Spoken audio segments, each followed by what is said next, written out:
Thank you, Mr Acting Deputy President.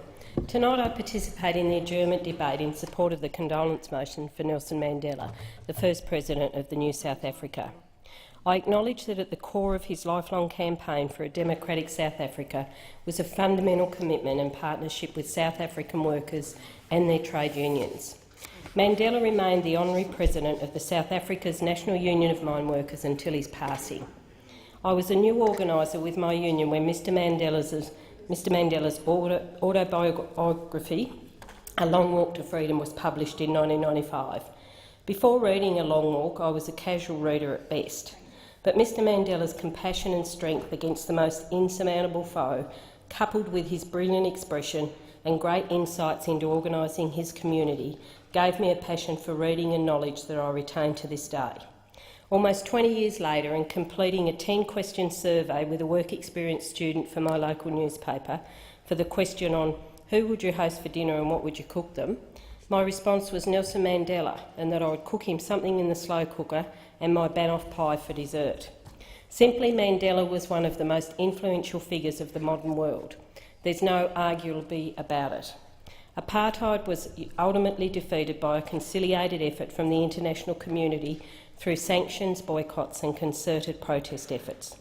Long before the famed sporting boycotts of our rugby and cricket teams, the Australian Union movement was pressuring Australian governments to force change, providing assistance to the African National Congress and its representatives in exile, and enforcing economic sanctions against South Africa.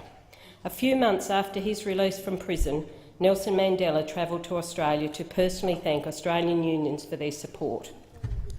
At the rally in Melbourne in February of 1990, unions presented him with a cheque for $50,000 to assist with the ongoing struggle, and Mandela's speech noted the 4 decades of support from Australian unionists. Wherever he travelled in those years after his release, he made a point of personally thanking those working people whom had campaigned beside him, despite being a world away.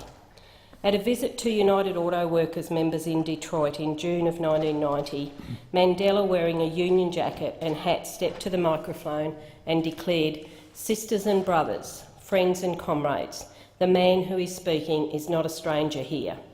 The man who is speaking is a member of the UAW. I am your flesh and blood." It was through their resistance that his country was now free from apartheid. In his speeches to workers, he always made a point of reminding them that it was through their labour and their employer and that their community benefited. At an address to his union, the National Union of Mine Workers, in 1991, he spoke movingly about how the international solidarity of workers of the world enables us to learn from each other, to support each other and strengthen our ties in the face of multinational strategies for profit maximisation and exploitation. This humble recognition of the international solidarity for the people of South Africa is often forgotten amongst his more fabled works on love and forgiveness. Mandela's commitment to unions continued after his ascension to the presidency. At the 1994 Congress of South African Trade Unions, President Mandela opened his new ministry to the Congress, encouraging delegates to not pull punches in providing advice to the government. In his address, he noted that urgent attention was needed to address conditions of employment, regulations on collective bargaining and the right to strike. He said that the kind of democracy that South Africans want to build demands that we deepen and broaden the rights of all citizens. This includes a culture of workers' rights.